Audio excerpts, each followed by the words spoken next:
بسم اللہ الرحمن الرحیم۔ آج ہم آپ کے لیے لائے ہیں سوال اور جواب۔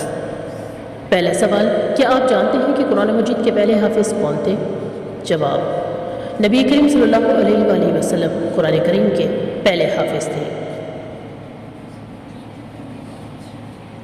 کیا آپ جانتے ہیں قرآن پاک میں نماز کی تاکید کتنی مرتبہ آئی ہے؟ جواب، قرآن کریم میں نماز پڑھنے کی تاکید اللہ رب العزت نے 750 بار کی ہے۔ کیا آپ جانتے ہیں قرآن مجید کی سب سے پہلی وحی کس چیز پر لکھی گئی؟ جواب، قرآن کریم کی پہلی وحی اور سورت کھجور کے پتوں پر لکھی گئی۔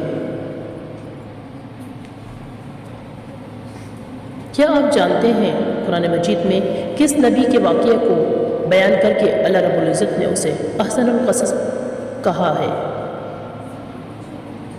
سورہ یوسف میں اللہ رب العزت نے یوسف علیہ السلام کے قصے کو احسن القصص کہہ کر بیان کیا ہے۔ کیا آپ جانتے ہیں کہ قرآن کی ایک سورت ایک عورت کے نام سے بھی شروع ہوتی ہے؟ جواب، جی ہاں، قرآن پاک کی سورہ مریم عیسیٰ علیہ السلام کی والدہ مریم علیہ السلام کے نام پر نازل کی گئی ہے۔ سبحانک اللہم و بحمدک، اشہد ان لا الہ الا انت، استغفرک و اتوب الیک۔ اگر آپ لوگ بھی قرآن اور حدیث سے جڑے رہنا چاہتے ہیں تو ویڈیو کو لائک اور چینل کو سبسکرائب کرنا نہ بھولیے گا۔